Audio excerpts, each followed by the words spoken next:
Welcome to the Unemployable Podcast, and we need to change that name because somebody a lot more famous than us has Somebody beat us to it. What? Somebody beat us to it. Somebody beat us to it real bad, but who cares? Starting this podcast was a gamble, so let's talk about that. Quick intro, I'm Brandon, Bowser, Biggie B TV Online, whatever you want me to be, I could be, but I prefer Biggie B TV or Brandon, who cares? And I'm Cameron. Thank you for watching again. Thank you. If you want more in-depth intro, go to our last video. We're trying to farm some retention. But today we're talking about gambling, and because we're a business first channel, we're talking about the connection that gambling does have, that you have to admit, the connection of gambling in the experience of entrepreneurship. I have a very weird take on gambling, and I believe Cam, you have a different one. Yeah, it's a little bit different. I think life's a gamble, you know. You have to make a gamble in life to get ahead. But today we're going to get into straight up gambling, and then we're going to talk a little bit about how it connects to entrepreneurship and some really in-depth stories from that. And so, Brandon, I'll let you get it started. Perfect. My experience of gambling, this is going to sound degenerate, but this is the theme. My experience of gambling started at a very young age. That is a sick thing to say, first of all. I was hooked on online poker at the age of like 13 to 14 years old. Consensually. I saw my dad playing online poker, and my dad is one of the best poker players I know. He is extremely good. He is a profitable poker player, which you don't find that very often. No, I believe the stats is like 90% of poker players are not profitable. And you gotta he's one of the 10% that is. And he taught me everything I needed to know about the game at a very early age. So my reference of gambling has been poker, because my dad taught me from a very young age, every game, every bet, every way of gambling has some sort of house edge. But the only house edge that poker has is the rake that they take from the table. You have the same opportunity as everybody else sitting at that table to win. So therefore, if you play well, you could be the house. You could have your own house edge if you play well versus people who are playing poorly. And that's what drove me to poker, which later drove me to entrepreneurship. Because I have always been infatuated with gambling. I've always been infatuated with the numbers and the statistics behind gambling. It's all math. It's all math. And as anybody should know, if you have a slightest bit of a percent in gambling, you are going to win. If you have any sort of edge over a long period of time with the law of large numbers, you will win. And that's what infatuated me with poker. If I developed a game that I even have the slightest edge at, I will win. And that was my experience. And that's kind of like, so I played a lot of blackjack. Used to go down to the Hard Rock all the time. And what I liked about that game was you'd get on a hot streak, and it happened very fast. It's like the dopamine hit was a lot quicker than poker, which I got into later. But with blackjack, it was either won or lost pretty quickly. And you can go through a lot of hands very fast. I think on average, a good blackjack, you're going to see about 150 to 200 hands, every hour. And so that's a lot of dopamine hits. And when you're winning, it's great. There's nothing better when you're winning. You're getting your doubles. You're doubling crazy stuff. You're doubling a 9 versus a 6. Then you're getting an ace for a 20. There's nothing better. But what sucks is when you double against a 6 and there's a 5 under there, and then one of those monkeys comes out and it's 21. That's pretty terrible. I haven't played blackjack. Really? I've never played a full shoe of blackjack because I know the odds. If you play perfect blackjack, the You're house even. gets It's very close to even. Perfect by the book blackjack, the house has a 2% edge. The only way that you can gain an edge in blackjack is a high-low counting system, which doesn't takes it's not as year of effective. practice. Yeah, it's not not as effective anymore with a six deck shoe or a It does continuous not shuffle matter. machine. Oh, a continuous shuffle machine is an outright scam. Yeah. 5 to 6 is an outright scam. Yeah. But like people have made a living off counting cards, and now content has shifted to a way that counting cards is extremely profitable. But if you count cards, and the higher you go into the shoe, and the higher your high-low system is, the more profitable you get. I believe you can get up to like a 12% edge. Don't quote me on that, but I think that you can get up to a 12% edge on the house once you get to like +6, +7s. But then what about these guys that are making social media videos where they're gambling? If you factor in the money they're making from gambling, is that considered a hedge against their bets? 100%. Because if you're only losing 2% of your gain, Yeah. if you're betting $100,000 a month on gambling, that's a crazy thing to think about. Yeah. Of hedging your bet through other means of income Yeah. when gambling, so you're essentially doing it for free. If you play perfect basic strategy on blackjack and you have a -2% edge, you're betting 100 grand, so you're losing $2,000 Yeah. a month, but you're making back $2,000 in the residual of filming it. You're essentially gambling for free, which is That's crazy. wild to think about. I mean, That's a crazy concept. Yeah, you blew my mind on the podcast. Whoa. but it's like in poker, you get what's called a sun run, and blackjack, like the shoe's hot. Like when you start getting those hands and they're hitting, then it's like you feel like the math isn't there. Like you feel like you have the edge, and it's like very diminishing, feeling that you get where it's like, oh, I can't lose, and then it's Oh, then you lose. The math always evens out. Yeah. That's a crazy life lesson. The math always evens out. And my experience in gambling, I have a very wide array in gambling. Yeah. I've played a lot of poker. I've lost a lot of money in stock options, which if you know it's anything- another form of gambling. Stock options is another form of gambling. If you're doing FDs, which we're not going to say what FDs are, FDs are it's a slang term used in degenerate circles of stock trading, of weeklies. So you're buying stock options that expire a week, and if you don't hit your number, then it expires worthless. Yeah. I was buying those, and I've lost in implied losses. Yeah. I've lost over $1 million. Yeah. It's a big number. Yeah. But in actual physical losses, I've probably lost like $25,000 of implied losses in stock option gambling. And I only had like a 15% chance of winning. Yeah. But I got on that hot streak. I got on that sun run, whatever you want to say, of I can't lose. And then I found out very quickly that I can lose. But see, what keeps coming you back is the possibility of having that one-off chance. Like there's one trade that I can think of. I had those dailies on Bank of America Yeah, your daily the stock day option. before earnings, and I was like, you know what? The economy's been on fire. They're gonna make money. Well, I chickened out at 450 or at 359 before the market closed, and I sold those. The next day, I would have been up $330,000 off my options. I hate to one up you here, Cam. And that feeling of like, well, if I just held on, is the worst thing that you can have in gambling. That's the only thing worse than losing. Yeah. That is the only thing worse than losing. I remember I bought $36. Well, now we're just trading bad beat stories, which is fine. Let's keep this though to a minimum. I remember one time I had $38 GameStop calls, and I bought at 36. I made 15 grand in about 25 minutes. Yeah. I'd never seen $15,000 before. I was a sophomore in college. And I sold, and the next day GameStop went to 150. I would have made about 250 grand, and the next day it went to 313, and I would have made 4.2 million. Yeah. And that haunts me.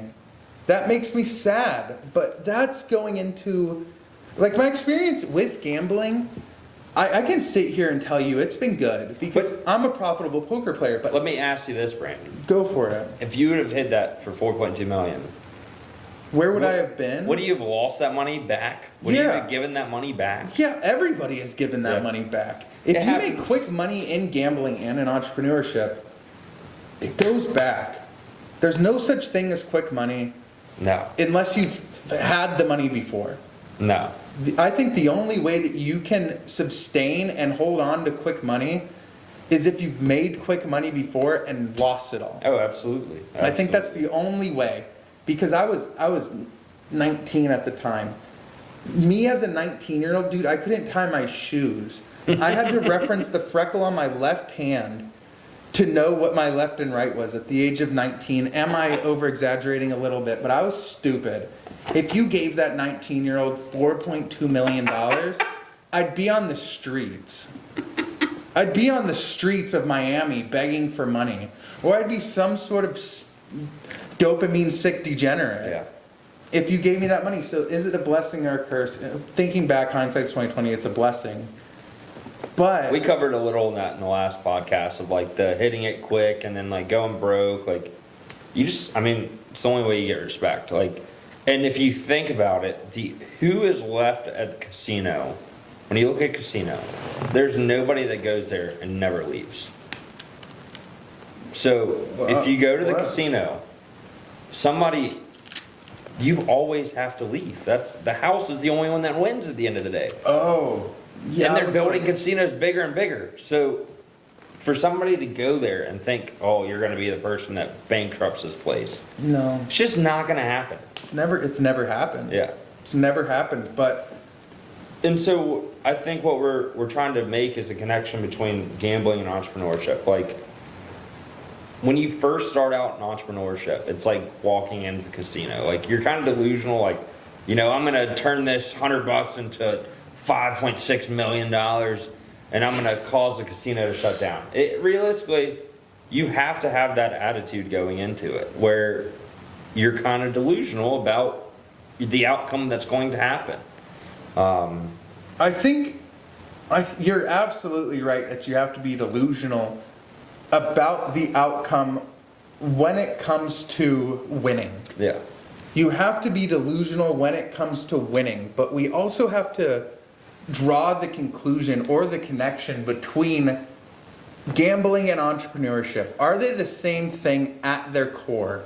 Yes, I think so. I think that it's like you have to think that you're going to win. You have to say, if this doesn't work out, if I don't give my all to this, and by all, I don't mean physically, of course I mean physically, but if I don't give my all mentally, is my entrepreneurship going to work out? Is my gambling going to work? Is anything going to work out if you don't know that you're going to win?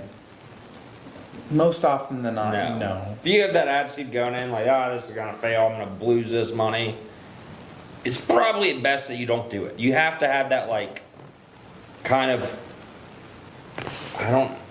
this unaltered belief that you're going to be the one lucky guy that hits and causes the casino to close. Like, yeah, you have to. You have to do that. But that's a weird trap with that's where I think gambling and entrepreneurship differ.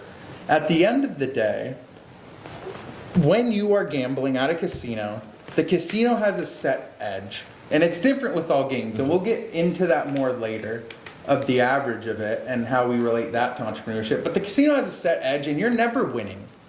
It's simple. You're never going to win in a casino. We know that.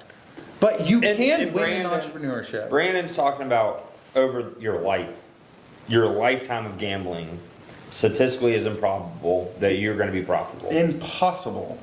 I don't say impossible because some people just have better luck, but statistically improbable that you will be ahead. Yeah, if you play every day, it depends on your sample size. If you play every day, it is impossible that you will win. Yeah. It is impossible. There's no way that the numbers will stack up if you're down. In my opinion, that's why I don't gamble like that, because I have the philosophy in my head that I will not win in the long term gambling my money at a casino or just gambling in general, whatever it is, sports betting, anything. Yeah. I won't win, so I don't do it. But I do believe that I have the edge in entrepreneurship if I bet on myself that I will win. Yeah. It's a gamble, of course it is. Can you lose your butt with your own entrepreneurship? Yes, I've done it. I've done it multiple times. Yeah. But I still know the law of large numbers. If I have a percentage that I'm going to be profitable, it doesn't matter how much I lose in the beginning. It's just going to work itself out. I'm just going to gain that money back with whatever sick venture I conjure up next. And I think that's the connection between like gambling and entrepreneurship of how am I going to win? What is the best chance that I'm going to win? Yeah. What is the best game that I can play where I have the best chances of winning? I mean, you look at like the statistics of entrepreneurship. 50% of businesses fail in the first 5 years. Or it might be 85%. I think it's 85%. I think it's a larger number than I think it's 85% of businesses. And I think that it's like 85% of businesses fail in the first 12 months. Oh, okay. Well, Yeah. let's go with that number. So you have a 15% chance of working out, of being different. And that we're talking about just making it, being alive for the next year. Yeah. Then that number gets even smaller, the people that make it to 5 years. So that's being alive for 5 years. The chances... Best case scenario, you're Yeah. treading water. Yeah. And so entrepreneurship's a lot like going to the casino. Like, you start something, you're all as into it. And I think having the right mindset of like, hey, let's try to be the house on this business. Let's try to think this like we're stacking our edges. You know, we're stacking a 2% edge day over day over day over our competition, or, you know, just growing at 2%, 2%, 2%, rather than like, okay, we're going to go be the next Uber, we're going to start this, and it's just going to take off. I want to dive into something that you said. I think that that's a super cool segue. So let's take our math. Who cares if it's real? Yeah. That 85% fail, 15% survive. With the casino, the odds are set based on math. With the business statistic, the odds are set based on statistics. Yeah. In the casino, the numbers will work out. Whether you think that like manifestation is true or not, the numbers will do what the numbers do. But in business, that 15%, we can break down what does it take to be in that 15% to bring in a whole nother statistic of your likelihood of being in that 15%. And that's what's the difference, the main difference between gambling and entrepreneurship in my mind. Do you agree or do you disagree? I agree. Like, I agree with you wholeheartedly. Like, it's more about trying to be an outlier in that scenario than trying to be another one of the statistics. And that's what's crazy is because how do you be in that 15% that survives the first year? And then how do you be in that 5% of people who survive 5 years after that? Like how, do I know how to do it? No, I don't. Not right now. Yeah. Am I on a journey to figure it out? Yeah. That's how you do it. Yeah, I mean, it's just one of those things you just have to do. Like, there's nobody that's going to do it for you. Nobody can do it for you. Like, no, you have to figure out. You have to understand that failure is fine in that, and you have to be. Oh, I think this is what you're trying to say. Tell me if I'm wrong. You have to figure out that you're going to fail, but you have to be completely delusional. dude, that's exactly That even if you fail, you're still gonna win. Yeah. Like you have to be delusional in the fact that like failure is winning, and you have to be like sickly, like as weird as it is. Like there's a game called Getting Over It, and the quotes by Bennett Foddy. It's like, I'm not addicted to failure. I have like an undesirable fixation with tasting defeat. Oh, I like that. Like I want to feel what it feels like to be defeated, because the best high in the world for me is getting over defeat and failure. And in entrepreneurship, that possibility only falls on you. It doesn't matter how the cards lie. It doesn't matter if you get hit with the 4-outer in poker once you slam the nut flush and then he binks the river. It doesn't like that. It doesn't matter how much you sit there at the table and pray that your cards are going to hold. But in entrepreneurship, that's all that matters, is that you sit there and you have the obdurate mission to taste the defeat because you know how good it feels to get over it. Yeah. And I think that's... But like, I think that's also a misnomer also because the feeling that you get from winning, for me at least, in my experience, is never quite the same as the feeling of losing. Like, I can go to the casino now, and if I win $5,000 or $6,000, it's not going to change a whole lot. But if I lose $50, I'm going to be pissed. I'm going to be pissed. And I think it's that just, is a sick concept that you have to understand it to know. And people are gonna. I know because I agree with you, but people aren't gonna know. Like you just said, I won't feel anything if I win $5,000 or $6,000, and I agree. If I hit $5,000 to $6,000 right now, I will be happy for around 30 minutes, but like $5,000 or $6,000 will not change my life. And is that coming from a point of like privilege or whatever? You could say, but like me losing $50, like you said, it would. that's not going to change your life, but it's going to make you in a terrible mood. It's the same thing. It's the same thing.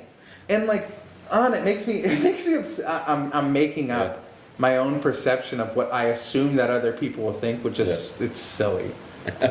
But like that's such a controversial opinion that I agree with wholeheartedly, and I'm glad that you said it so I didn't have to. but I agree to back you on that. But it's also insane. the same feeling. Like, I don't know, it's a very weird feeling.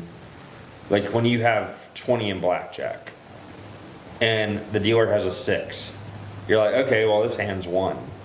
But the cards still have to roll out. Yeah, you still lose it regardless. And so when it hits 21, off of a 3 card or a 4 card or a 5 card, whatever it may be, it's like you just get kicked, like right in the gonads. It sucks. Yeah. It sucks so much. And let's say you have a $20 bet out there or a $5,000 bet out there. It's the same feeling. Winning the hand is going to be like a 4 or 5 out of 10. It's going to be a 1 out of 10 regardless of your degeneracy. Yeah. The more degenerate you are, the lower on the scale it's going to be. But losing it always is going to be. You're like, worse. that was the hand, because the average winning hand in blackjack is 18.5. Yeah. And so anytime you get over an 18.5, you have a better chance of winning that hand than you do losing. And when they do not go in your favor, it sucks more than winning. Yeah, it's like, because you expect the win. Yeah. And that's where it differs. The more that. But then there's also a point I want to make of like that it's a good life lesson from blackjack is even when you're dealt a bad hand, you have 16 against a 10, you still have to hit that card. You still have to keep going. You still have to hit. You still have to go. Like, and it's kind of the same thing with business. When you're dealt a bad hand, you have to hit again. You have to put your money out. You have to do it. And that's fun. Go in deeper on it. What do you mean by that? Relate that to business. What is it like getting dealt a 16 in business and having to hit? Do you have any real life scenarios where that happened? We had a car come in the shop. It was a big job. And it's the equivalent of getting dealt at 16. Get in, fix the problem, get into another problem, had an EBC, one of the brake control modules. We put a new one in it. Well, you have to reprogram that to get it programmed to the car. We get it programmed, put $100 paid $100 to have it programmed. Then we go to drive the truck. The truck has no brake feel. Well, I have like $800 in parts and programming into this part to replace it. It's leaking, so the truck has no brakes now. And so I got dealt a 16 with that. Like, I have to keep going. I have to figure out what's wrong with this. And I'm probably going to lose money on it. Yeah, and it's eating into your profit loss, but I have to keep going. I can't just be like, oh yeah, I got dealt a 16, come pick your truck up. Like, you have to keep going. Like, yeah, that's a fun one. And I think that's where the more we sat down before this podcast for like an hour and a half, 2 hours, brainstorming what we want to talk about, and I was fully on board with the connection from gambling and entrepreneurship, and like the delusion of you have to be delusional that you're going to win in gambling and entrepreneurship. But the thing I really think now from sitting here talking to you is that, yeah, they're alike on the surface, but the more you think about it, I don't think that they're that similar. Because if you don't hit your 16 right and you lose, Yeah. Okay, you lost a hand. You just put more money on the table. Yeah, there's another hand to be played. You're not forced into the mindset of I can't lose this hand. Yeah. I am going to win. I'm delusional. I'm going to win, because you don't need to. But in your case if you said screw it, Yeah. you know what? And good on you for having a good business sense. But if you're like, screw it, this guy's car's screwed. I don't feel like fixing it. Pay me for the stuff and go have somebody else fix it. The long-term repercussions of acting in Doing bad business like that you did not do will ruin your business. Yeah. Like, that's a crazy. Thank you for sharing that. But you have to, and like, I think the one connection is with gambling. The only way they're related is risk taking when you start the business, or opening every day. Every day is a risk. Every day you're in the negative. Yeah. That's one thing that I learned I opened up a full-fledged retail store. And the one thing that I had to learn that anybody could tell me, we could tell you right now, is every day when you wake up, you're losing in money. the red. Yeah. Your member is in the dirt, and there's the only way out is to dig it out. Yeah. You got to keep going. That's wild. And so I think like the way it is connected is another way, is that like if you want to grow, you got to put more money on the table. Like you can't just grow You got to press your with bets. hopes and wishes. Like you got to put the money back out there so you can keep making money. Like if you're on a big craps roll and you're using the 135, that's just the easiest one. You're across the numbers and you hit and hit and hit. The most you're going to win, yeah, you might win your money back. Yeah, but you're not going to win unless you keep. But you're not going to win unless you keep putting money on the table and keep pressing your bets.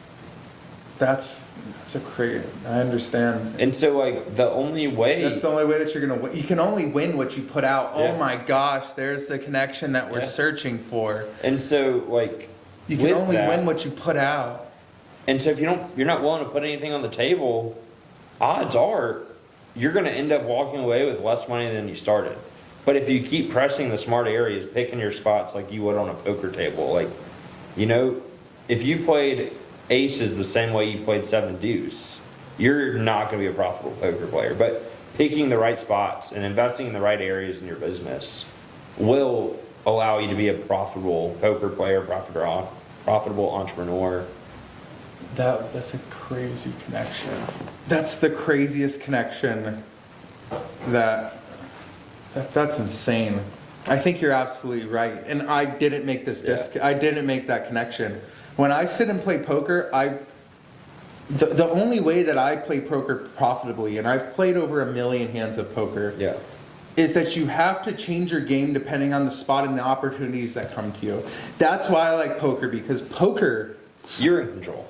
I'm in control of the situations and the money that I put in, the VPIB, the voluntary put in pot, whatever it is. But I'm in control of that. Just like how in business, I'm in control where I put my money in. With my content creating, I'm in control of where I put my time. Yeah. My editing, if it takes 4 hours, then I am taking away 4 hours of content creation. And I have to be okay with that. Like I have to get either more optimal in editing, I have to hire an editor, which is not in my wheelhouse right now, or I simply have to make content through editing, which I live stream. So therefore I'm putting my money in where it sees fit, and I'm not willy-nilly putting it in. I make my own edge. And I think that's where I struggle with this concept, which makes it a great podcast idea. Is entrepreneurship like gambling? Yes and no. Do you have a set edge in your company? No. Do you? There's no set edge. I mean, the edge is 0 to 100%. You know, it's some days it's 100% edge that I have 100% of the edge. There's some days I have 0 edge, you know, or a negative. Yeah, there's some days where you win and lose money. Like in a casino, if you average out all the games that are offered in a casino, the average house edge comes out to 2%. Slots are the most profitable at the most of 30 to, it's like 30 to 4%. But then it changes depending on if it's a progressive slot. I mean, but slot statistics suck. We're not getting into that. It's all BS. You're gonna lose money. Slots are the best for the casino. Poker is the worst because they collect like $150 an hour per table. Whatever. But in a casino, the crazy thing about business is, I hope I'm comfortable talking about this. The reason why not everybody can open a casino is, to my knowledge, a casino is the only business that guarantees a profit every time it opens its doors. You can get into loans, you can get into whatever. Yeah. That you could argue has a guaranteed profit of, like banks too, that you're guaranteed a 6% payout a year if you sell mortgages. Well, no, you're not guaranteed it because somebody could fault on their mortgage. And now, if you're in a bad time like '08, Yeah. the house is now worth less than what you don't have are a set owed. edge. Yeah. But in a casino, statistically, mathematically, anything, every time somebody puts money out and makes a transaction, you are guaranteed over the long term a win, and you can grow that edge. The banks you can love grow it. your 2% no matter what. That's why it's almost impossible to open a casino. It's because it's the only business in the world where you're guaranteed a profit. People are going to be giving away their money till the end of time. It's the only, like me and you, we can't go open a casino. And so, like, It's against the law. the part of the casino, if you look at it, if they had one blackjack table, they're not going to be very profitable. But it's the law of large numbers of having 1,000 slot machines, you know, 5 or 6, blackjack tables, 100 poker tables. That's what makes it profitable, is the large numbers. And so that is another example of business, is like the larger number of opportunities you have, the greater your opportunity to make profit is. Like if you can find a business like you have done of, I know that I can make whatever margins. I don't care about whatever they are. Whether it's a 2% margin like Vegas has, or it's a 24% margin like Macy's has. Yeah. Or if it's an infinite margin like Goodwill has. If you have a margin, all you have to do is scale it. Like it's the simple concept of, how is Vegas that big? Yeah. How is there $1 billion sphere in the middle of Vegas that has shows going on? Smiley face. A smiley face outside staring at the cars. Because they had a 2% edge that they scaled. Yeah. And I think that's what it comes down to. Some of the largest empires, Las Vegas Sands, the Wynn Company, I mean. They've built the biggest companies in the world off a 2% edge. And they've built it off the mindset of the possibility of winning. This is weird. Let's explore this. They're selling lottery tickets. The delusion of winning. Yeah. The delusion of winning, in my opinion, every very powerful mindset that you can have in order to gain an edge in life, as powerful as it is, it's as exploitable as it is. It's the law of polarity. It's everything, right? Everything has to equal out. So as profitable as something is, it has to be the same amount exploitable. The delusion of winning, in my opinion, is one of the most powerful things that you can have as a human. Is that you can think that you are going to win. But it can also be the most exploitable, as we see with Vegas, as we see with all these other things. You have to pick your bets. You have to use that delusion of winning for good. You have to bet on yourself, and you can't, in my opinion, you can't go to Vegas with the delusion of winning. Yeah. That's where entrepreneurship and gambling goes down. Because at the end of the day, what's cheaper? a trip to Vegas, a trip to the casino, or a $500 startup cost to run a business that you think. I started a moving company with like a $2,500 truck. Yeah. It was $2,500 to start a moving company because all it took was my muscles and a truck. That's all it took, and grit. And you started a pest control company. It was about the same, yeah. I think the truck was like $5,000, and then it was probably $500 in car startup costs. Got my license, got my insurance, good to go. Good to go. All it takes is a small. And so, like, by the time you factor in, like, the hotel, what you're gonna gamble, the shows, what you're gonna eat, I think it's probably cheaper than what you would spend an average weekend in Vegas. You could buy a truck for as cheap as it is to go to Vegas and just start a company, and it would be more profitable. And it's gonna cash flow. Yeah, because you're winning. Yeah. Every time you go do a job, in my opinion, like every time I started off my company I would give out business cards. You can steal this idea if you're still watching. But I'd give out business cards and I'd hide them in the couch of thrift stores. Oh, that's cool. I'd put Hoarder Helper Moving Company in all the couches, right? So then when somebody was looking, I want to buy this $40 couch, but I can't move it. They pull out a card, I move couches for $40. Call me if you buy the couch. And then I got to a point where I was like, okay, I'm just going to go talk to the thrift stores directly so they can use it as a selling point. Every time that I placed my bet out, right? Yeah. I would win $40. Yeah. Name a place, a business card And costs that's 10 a zero. cents. I mean, yeah, you got 10 cents to make 40. Like 10 cents to make 40 is the best odds that you can ever get. yeah. And even if I had like a 2% success rate of handing out, And see, that's it's easy. And we're in entrepreneurship. A lot of times, you're not betting your money; you're betting your time. Yeah. You know, your time's the biggest cost. Like one of the biggest things that we would do when we were starting the pest control company, trying to grow it, we would take door hangers and we would go like do first service free. So we do what was called a clover. So we'll spray the house in the middle. We're gonna put door hangers on either side of those and the 3 houses across the street. And so that's all taking my time. And then when we're going back to the truck, if there's people in the neighborhood, you're always say, hey, like, you know, if you need anybody, here's a business card.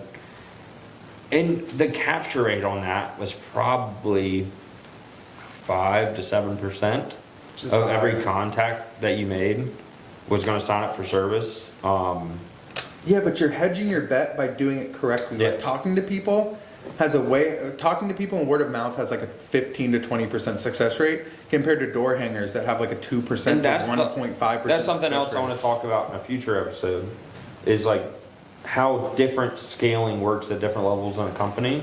That is super scalable when it's just you. When you're trying to build a corporation, the word of mouth no longer works. It's not enough anymore. And so then you have to use real marketing, you know, and so then the return on your investment is a little bit less. It's diminishing. But with entrepreneurship, the cost is not money, it's time. It's how hard am I going to work to make this work? It's a cool concept because that's the best. Imagine a Vegas. This is what just infatuates me with entrepreneurship. In Vegas, it's a simple transaction of I put out money to get money back. Yeah. But in business, like that's what we're chasing. Yeah. I'm a gambler at heart. I love to gamble. As much as I hate to admit it, do I hate the premise of gambling and the predatory nature of gambling? Yes, I do.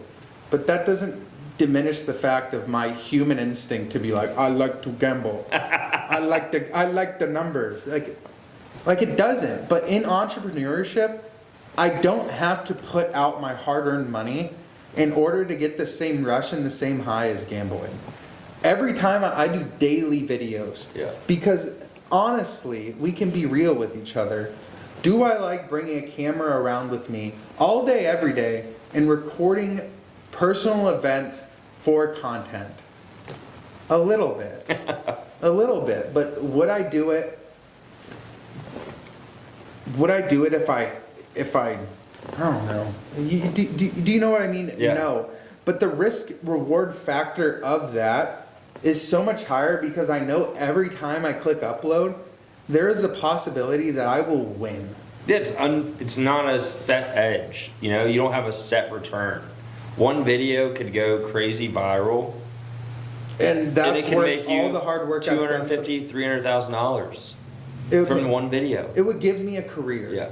And that gambling is the only way that you can get those kind of returns is entrepreneurship. Yeah. There's no game in the world besides like that makes sense. That has as good as odds as entrepreneurship. Yeah, you can argue that the lottery does. You're paying $2 a ticket to win 2.1 billion, but yeah, dude. Also, I could go walk outside, get hit by lightning 3 times, then a semi truck fall out of the sky and hit me too. But the odds are better with entrepreneurship, And I think that you said they're not connected, they're correlated. They are connected, but not as so straight line as what we originally were discussing it. You know, it is about the risk, but the only thing you're really risking in entrepreneurship a lot of times when you're first starting out is time. But the returns are greater than what you know, blackjack, you get a blackjack on a good table, it pays 3 to 2. In entrepreneurship, everything returns better than 3 to 2. everything. And when you're putting your money out on blackjack, right?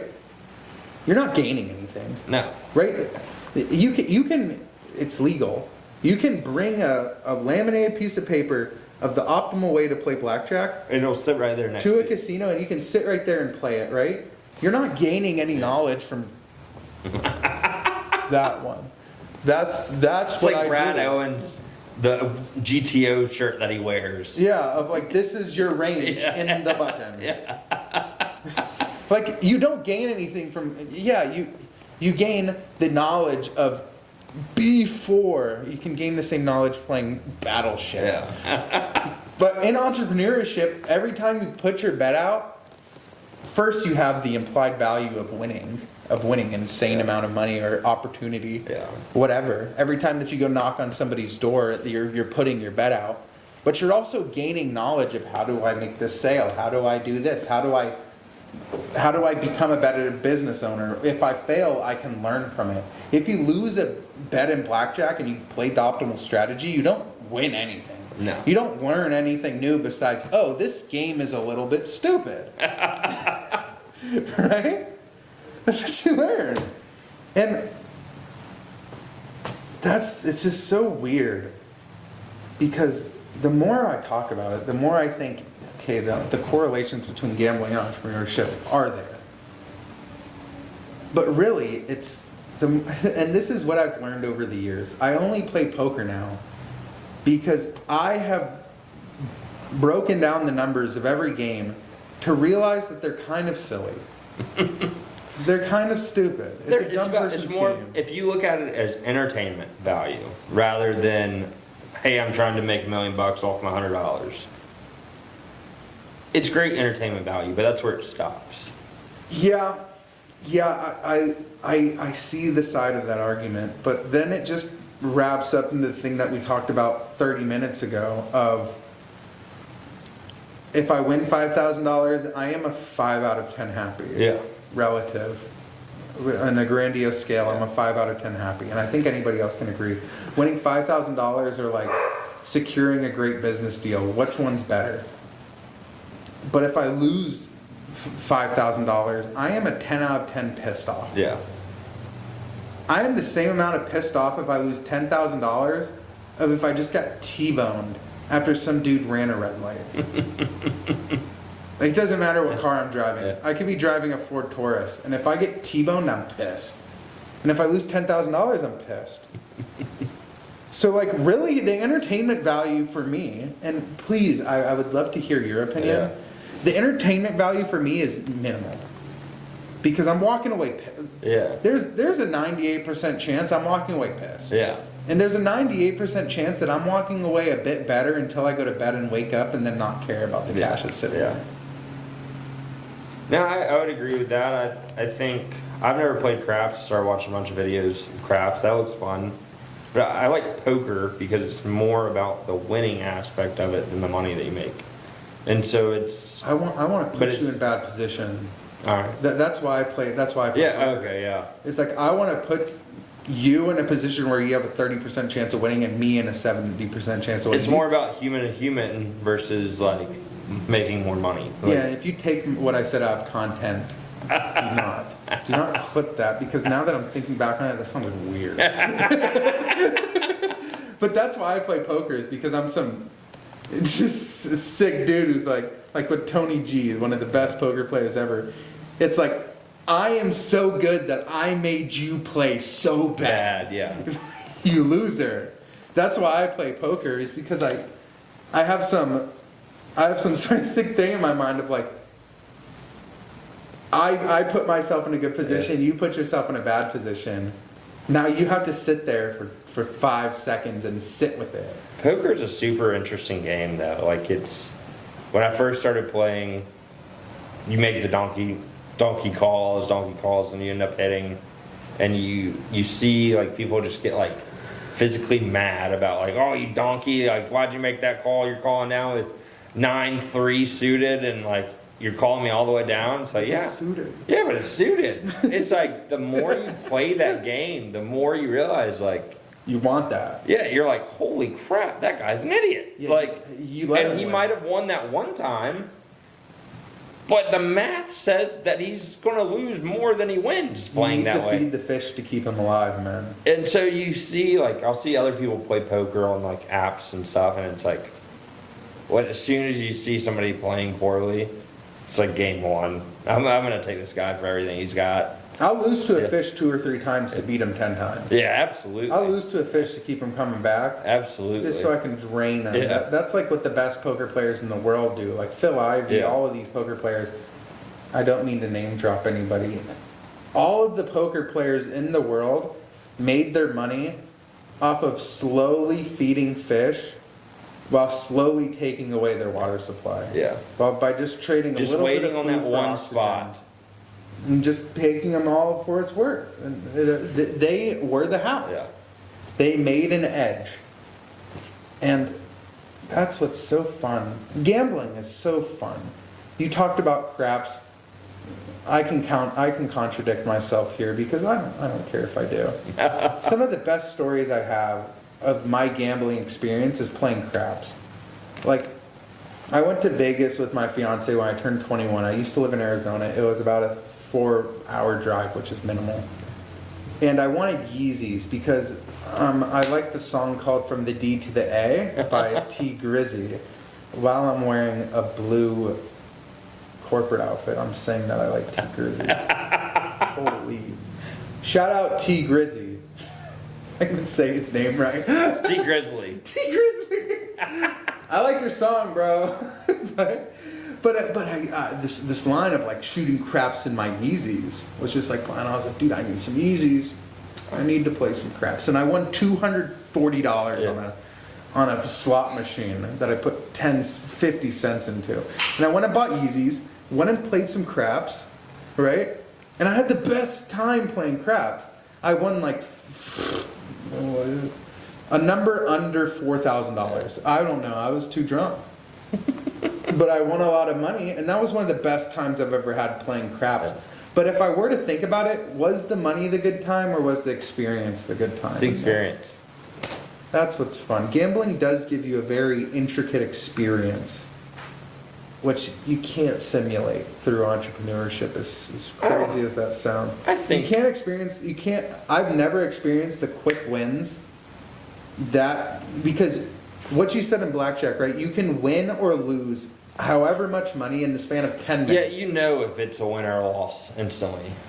I can't experience the highs and lows as quick as I can. I haven't found a way, nor do I want to, of gambling as I can in entrepreneurship, and I think that's where gambling is predatory, is because that it's captured a way of how to win and lose quickly. Yeah. But then I think growing up and It's like a maturing, dopamine hit. Like that's all you're chasing is a dopamine fast hit. dopamine Yeah. hit. Because like you said, I think that the number is like the best dealers can deal like 50 to 70 hands an hour. Yeah. If you're playing alone, then they can get up to the hundreds. But you're experiencing 50 to 100 hands an hour of high-low. Your graft is very Yeah. sporadic. If your business is the same graft as your, You're probably not that successful. you're probably in the wrong business. Probably in a sketchy business. But that's a good segue, because in business, in my experience, the biggest business I've ever ran failed. It hurt. But it didn't fail like it would if I went to Vegas. It's not overnight. It's not. You can lose everything in Vegas overnight. I've seen it happen. In business, you may see the train coming. Yeah, but you got to sit on the tracks for 6 months. Yeah. You get a call 6 months saying, hey, a train's coming. You got to sit on that tracks before you get hit, dude. And then you Yeah. have to say, Okay. okay, I'm going to try my best to build a wall to stop this train. Is the wall going to stop the train? Sometimes. We're going to see. I'm not going to sit Often here and not, think about but, it. yeah. Often not. But I think that's what's strange about gambling. That's what's the dark side of gambling compared to the dark side of entrepreneurship. Because you can see the train coming in 6 months. You can prepare. Yeah. But when you gamble and you get fixated on these quick progressions up, you can't see the lot. You can't see what you're doing. Yeah. I know so many people who have lost everything gambling. I have watched people lose everything gambling. I have sat at tables in casinos, in poker games that I've played, where I've watched people lose $40,000 in the span of 2 hours and then plead for their money back as I walk out of the casino. Yeah. That is insane. They've waited for me 3 hours past when I've taken their money. Yeah. Ugh. And asked for it back. And put me in a position where I have to tell them no. Yeah. That's not how this game works. Yeah. Because then I risked all my money and you didn't risk anything if I give it. Like I've seen that predicament happen. That's a sick predicament. That's gross to think about. And that's what happens. That's the dark side of gambling. Is that gambling can put you into situations that you do not want to think about. What I dislike about gambling, and when I've seen it, is where people are just trying to get back even. That is like, you go in with this delusion that you're gonna win some money, and you're gonna walk out. And then when you have to start pleading just to get back even, that's how you know it's something bad. You're just trying to get back to the part where you came in with the same amount of money you brought. That's insane. That is the dark side of gambling, where it's like, let me just get what I came back in, and it's like I never walked in. Like, And you you probably shouldn't just walked in here. Like, you probably should have just stayed home. And you think that the law of large numbers will work out for you. It won't. Yeah, no. But it won't. You are a victim of the math. Yeah. You have walked into a place where you are a victim of the math. No matter if you win or lose, you're a victim of the math. Yeah. And in entrepreneurship, you are a victim of yourself. If you ever think that you're a victim in entrepreneurship, you're a victim of you. Yeah. You're a victim of your own mind. You're not a victim of a set The amount math, of rules yeah. that you consented to play by. Yeah. You're a victim of whatever rules that you set in your own mind. And that is... I mean, it's like there's a segment on YouTube, it's get even or get even worse. Do not follow those rules. Just get up and leave. Get even or get even Yeah. worse. Yeah. I've been a victim of that mindset. Oh, I have as well, but I'm just telling our viewers, like, if you get to that point where you're just pleading to get even, just leave. That made me uncomfortable. Yeah, just leave. Okay. I'll be straight up with you here. I did a segment in one of my vlogs where I went and played poker with my dad. That's what me and him do. I love it. It's fun. Yeah. We at most will lose $200. Yeah. Which me and my dad can recover from $200. But we're profitable poker players. We know that if we keep playing our game that we have trained years on perfecting, then we will be profitable. Yeah. After about 6 hours of entertainment, I was down $60. That's good. Yeah. That's $10 an hour of entertainment, of titillating knowledge that I find appealing. You're working on your craft. You're getting better. Yes, that's insane. I paid $60 To learn. enjoy 6 hours with my father, who I love. And I couldn't get over the fact that I was down $60. I couldn't comprehend the fact that I came out a loser. What we said again of losing versus winning. If I would have won $60, I wouldn't have cared. If I lose $60, then it pisses me off. And I Really? put $60 on a blackjack hand, got dealt a from 20, and then walked up to a 21, and I lost. And then that whole 6 hours experience with my dad was ruined. Yeah. I couldn't sit there and comprehend that I had fun with my dad today. It changed into, I lost $120. Yeah. And that's so. Then you put 120 back on that next hand. I wasn't that silly. Is that a possibility? Yes. That's sick.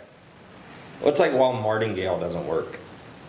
That doesn't work because limits. Yeah. Because they set limits on the table. And who has infinite money? Well, that's what I'm saying. Like, And who would have infinite money and then choose to lose? choose to go martingale. That's why martingale is just a scam. Yeah. You're gonna end up. You can lose 70. You can lose 7 coin flips in a row. I've seen it happen. But it's insane. But do we end this podcast on a poor note, or do we end it on a good note? I think we just really focus on the positives of that. Entrepreneurship just gives you the greatest odds of gambling in the world, honestly. I like that take. I was feeling a bit sad. Yeah, anyway, we went down the hill, and now it's going to come back up. But The law of large numbers. Yeah. But I think that this is what we need to take away. Gambling, entrepreneurship, they are leaves from the same branch. yeah, they're very closely correlated. They're branches from the same Yeah. tree, but Yeah. that doesn't mean that they're the same. Yeah.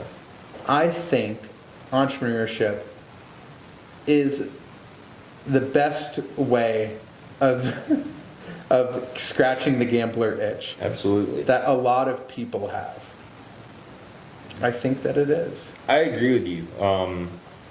It is the best way to scratch the itch, but it's how you gamble. You know, you got to pick your spots. If you're just going in going, hey, I'm putting everything on this, it's going to work, and you didn't do any kind of research or think about what spot you're taking, it's the horrible way to do it. I agree. I think that's a that's a very good point. Yeah. That's a very good point. I think entrepreneurship teaches you how to gamble smartly. Yeah. While gambling, there's no real way to gamble smart. There's no real way to smartly play a losing game. Yeah. That's crazy. And, I mean, entrepreneurship, business ownership, whatever you want to call it, is a losing game statistically. But there's people that change their lives, their employees' lives, their customers' lives every day by starting a business. And so it's probably the gamble most worth taking, honestly, in life, at least in my opinion and in my experience. Let me disagree with you a little bit. In, let's say, a game like Baccarat, Yeah. right? Where it's a 50-50 game at heart, but if you put your money on Banker, then you have to pay 10% of your winnings back to the casino. That's Yeah. how they get their edge, Yeah. right? Or it's like 1% or 2% Yeah. back to the banker, right? Yeah, You for have to pay the bank commission. fee, right? You can study Baccarat as much as you want, but you're still studying a losing game. That's what you're doing. Yeah. You're studying a losing game. But if we're still banking on that our stats were correct with 15% of business owners make it through the first Yeah. year, you can study business, you can study entrepreneurship, you can study statistics, economics, anything to up your probability of getting into that 15% that you just can't do with a losing game. No. So I think that with entrepreneurship, yes, it's a gamble. Everything's a gamble. Absolutely. But entrepreneurship is the only game that you can play where studying, learning, losing, learning from your losses is the only way that you can win. Yeah. Where in gambling and casino games, you can't. It doesn't matter how much you study blackjack. The underlying fact of, if you're not sitting there counting cards, you can study blackjack all you want, but if you play in an automatic shuffler, it doesn't matter how Yeah, much it you've studied. ruins the odds. It doesn't matter how much you've studied. You're playing a losing game. Yeah. Who cares if you studied? You're just the best at losing. That's all you are. But if you sit there and study entrepreneurship, if you sit there and study YouTube, if you sit there and study anything, you will get good at it. You will. You'll win. And so I think like the only gambling game, card game, that business and entrepreneurship is closest to is poker. I mean, Yeah, because the rake is your taxes that you have to pay. Yeah. Your big blind is your monthly expenses. That's crazy. That's a cool. Let's dive into that. your orbit is your month. Yeah. There's gonna be some spots, if you're on the cutoff, it's like, okay, well, I know I almost have a full rotation before my taxes or my monthly outflows are due again. I don't need to take the spot right now. Yeah, I can wait before I get back to the big blind, and I know I'm gonna have to pay, my monthly expenses then. That I have all these days or spots on the poker table that I can try to find the one that makes the most sense. That's gonna be the most profitable. To make back Yeah. my blind. Yeah. If you're playing 1-2, then you have to make $3. This is the simplest way of breaking down poker. If you're playing 1-2, you have to make $3 every orbit. Yeah. And then you break even, right? You have to make $4 to be profitable.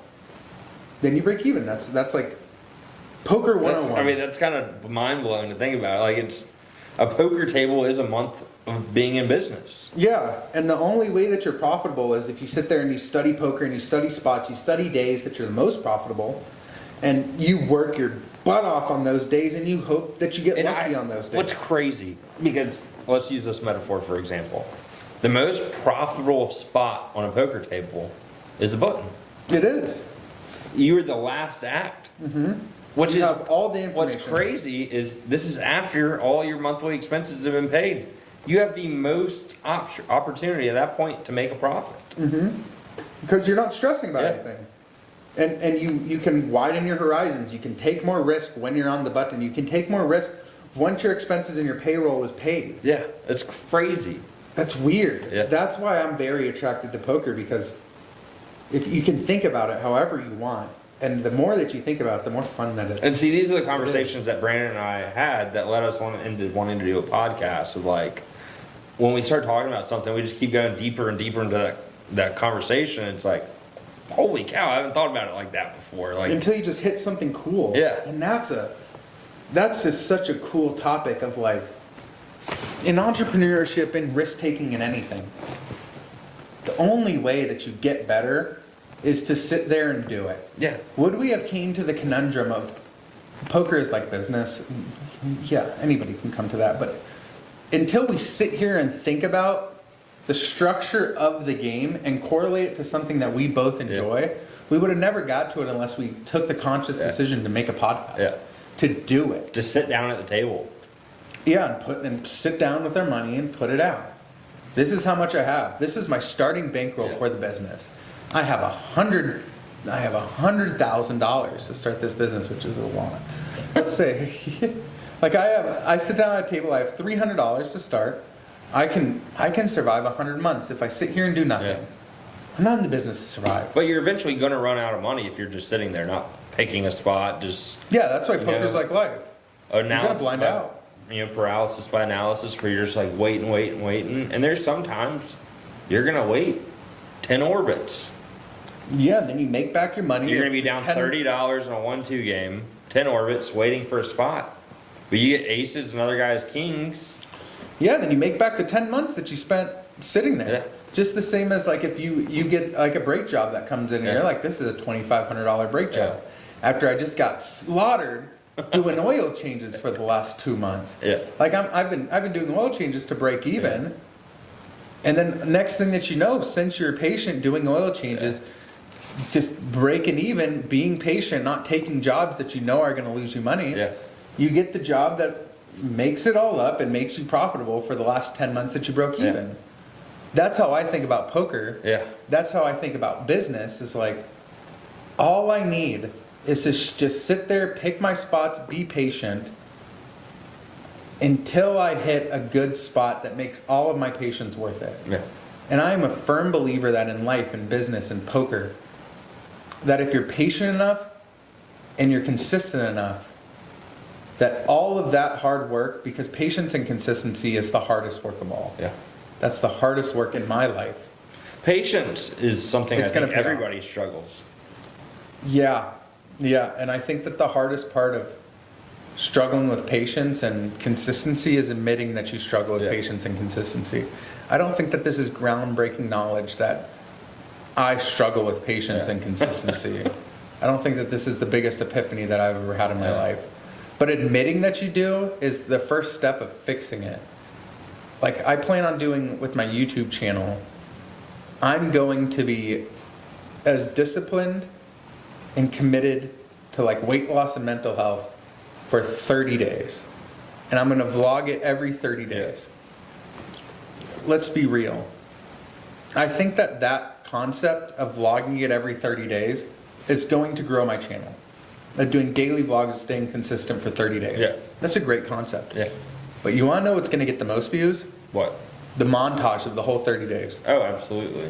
That's what it's going to be. So I'm doing oil changes for 30 days. Yeah. Until I hit the, I'm talking out of my realm here, but until I hit the killer job that is at the end of all my consistency and hard work, that's what's going to pay it off. And that's how you have to think in poker. That's how you have to think in business. I can sit here and I can play king 9 offsuit if I really want to and then get torched. Or I can sit there and In some pick a spots- spot that ace deuce is a better hand than king 9 off. And some spots look great, but you just gotta fold even when the temptation is there to like, okay, this is gonna be a good spot. It's not. And the only way to know if spots are bad in poker and entrepreneurship is to sit there and get burned by playing that Yeah. spot. Yeah. As much as you hate to admit it, the only way that you know that on a 2022 BMW, transmissions are not profitable, right? Like, I don't know what I'm talking about, but I'm trying. Of like on this intricate of a Yeah. car, doing this intricate of a job, making at best $1,000 for 15 hours of labor is not worth Well, what it. you're opening your wrist to. Yeah, your risk management isn't worth it, and you only know that because you see $1,500 in profit. Oh my gosh, I'm going to take that. It's only going to take me 2 days. Yeah. And then it ends up biting you in the rear end and just makes it not. Yeah, not then worth then it. your payroll ate you up because your mechanics never worked on Yeah. this car Yeah. before, and you're like, just do it. It'll make me money. You only know that that's that's a stupid decision Yeah. after you've made a stupid Yeah, decision. absolutely, absolutely. And with poker, you are punished for stupid decisions. You're also It's paid so- off. Yeah. Just like in real life, sometimes you make a stupid decision and it works. Yeah. But the difference between an idiot and somebody who's dangerously smart It's luck. is to know that they got lucky. Yeah. I talked to one of my jujitsu instructors today. He said, Brandon, you suck at jujitsu. The only reason why you're beating me and you're beating everybody in the gym is because you got lucky with genetics. And okay, fine. I'm 6'1", 250, and I'm strong as an ox. I would be an idiot if I said I didn't get lucky. I'd also be an idiot to say, oh, it's all luck. No, it's consistency and working hard and lifting for 15 years. But I got lucky to be in a predicament where I could do that. Yeah. Where I didn't need to get a job Yeah. and I could focus on lifting and being strong as hell. Yeah. But like, I'd be stupid if I said, no, the reason I'm good at jujitsu is because I'm I'm just the best. a technical genius. Yeah. I know everything. I don't know jack shit about jujitsu. I'm good. I'm dangerous on the mat, but I don't know anything. So if somebody says, well, you got to get a cross-collar Dave LaHiva into kissing the dragon, which is an actual move, by the way. What? Okay. No. I don't know. I don't know what that means. But I can hit a pretty nasty armbar on you because I'm big and strong. And that's what poker taught me with all the hands that I played. Yeah. I can play donkey dog shit. I can. It's just not gonna end where you But want it donkey to. dog shit is not profitable in the long run. No. Just like doing bad business, Yeah. running scam courses online. You can make a lot of money pulling scams, dude. You can. But you can't make a lot of money consistently pulling scams. But it goes back to what we were talking about with what comes fast doesn't stay. It doesn't. It doesn't. And that's what poker's taught me. You get big fast money. You talk to any old guy and you say, "What's your favorite hand?" And they say aces. Then they're like, "No, for real." Then they give you some donkey poop. Queen 5, 10 Queen 2. 5, because I won a lot of money playing Queen 5. And you're like, what? Cool, dude. Or 10-2, the Brunson. The Brunson, that's my best hand because I won a lot of money playing 10-2 because the board came out 10-2-2. Yeah. I'm Or like, great. 10-10-10. Yeah, 10-10-10. I'm like, great, dude. Play 10-2 against me. Yeah. Every time, 3-bet 10-2. I'll take it. Yeah, you're gonna end up losing. I mean, Yeah. And that's what's fun. And I think that's kind of the dark side of it is, you know, it's, you don't know what is going to happen, and you kind of have the attitude of like delusion of like, oh, this spot's gonna work, but like if you just wait for the good spots. You're going to be good. Yeah. That's the only thing. I think that's that's a great way to end it. Yeah. Pick your spots. Pick the game that's profitable for you. In business and on the table. In my mind, there's two profitable games in casinos. It's poker and it's high-low system counting card blackjack. That and the buffet. That and the buffet. I can profit on the buffet. There's 3 games that are profitable in the casino. But it's just choosing your game. It's choosing your spots. It's choosing what you want to do in life. I think I have a good personality. I think I'm fun. I think I'm good at talking. So I think it is profitable for me to be a YouTuber. Yeah. If you think I'm wrong, I'll prove you wrong. Or right. Or right. I'm not going to prove you. I will not think that I will prove you right. No. But like I'll prove you wrong. Yeah. That's the spot I think to take because when I talk to people, I think that I am good at talking to people. I'm good at entertaining. Yeah. And I think that's what your takeaway is. I worked a long time being something I wasn't. I worked a long time sitting at a desk. And that wasn't a profitable game for me. Yes, it was profitable because I was making a paycheck, but it wasn't profitable because I was... Film it. It wasn't profitable to film it or it wasn't profitable for my mental health. And that's what it came down to. I have to pick a spot that it's profitable for me. Just the same as how you have picked a spot that's profitable for you. Being a business owner is profitable for you. Yeah. Being a financial advisor sitting at a desk cold calling people saying, hey, can I Was manage not $1 million? profitable. It's not profitable. It's profitable on paper. Paper's stupid. It gets to a point where paper is stupid. Is that a little bit of a Zinger. innuendo for money? Yeah. A little bit. I'm just that smart. And I'm modest too. So, I think our final thoughts are pick the spots that are most profitable for you. Bet on Business yourself. and life, on the poker table, wherever you're at. Just bet on yourself, but just make sure it's an educated bet. Yeah. Thank you for watching. Thank you. If this podcast was a bit off the rocker, good. That's what you're signing up for. There's a reason we were unemployable. Yeah. Because we're really good At being at bad. being good. Thank you for watching.